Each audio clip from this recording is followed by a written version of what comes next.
Guys, although this isn't in my state, there is a PDS severe storm warning. Here's proof. A severe thunderstorm warning remains in effect until 9 p.m. South Central Johnson and northern Miami counties. About at 8:48 p.m., Elias dangerous severe storms were seen from 8 miles southeast of Wellsville to 8 miles northeast of Osawatomie to near Paola, moving northeast at 40 miles an hour. These are very dangerous storms. That's a 90 mile an hour wind gusts and quarter-sized hail. Right at 8:22 p.m., radar indicated damaging winds up to 90 miles an hour.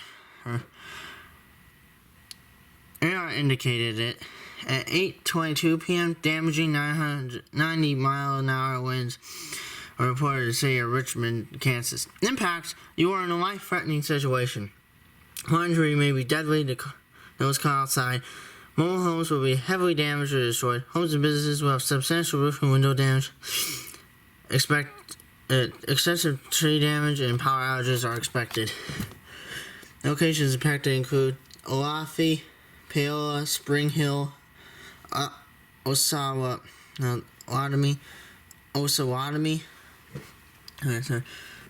Lewisburg, Shiles, Booth Sears, Hillsdale, and Wagstaff.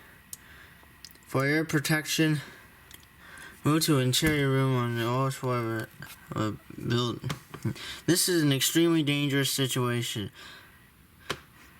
And with tornado-like wind speeds expected. Mobile homes and high-profile vehicles are especially susceptible to winds of this magnitude and may be overturned. For your protection, move to an interior room on the lowest floor. These doors are the potential to cause serious injury and significant property damage. This is an extremely dangerous situation. These storms are causing widespread wind damage across eastern Miami County. Seek shelter now inside a sturdy structure and stay away from windows. Meanwhile, the other storms aren't as dangerous. And this severe storm warning will expire in 2 minutes. Wow, I hope the life-threatening thunderstorms in northern South Central Johnson and northern Miami counties is weakened because winds about 90 miles an hour seems very dangerous.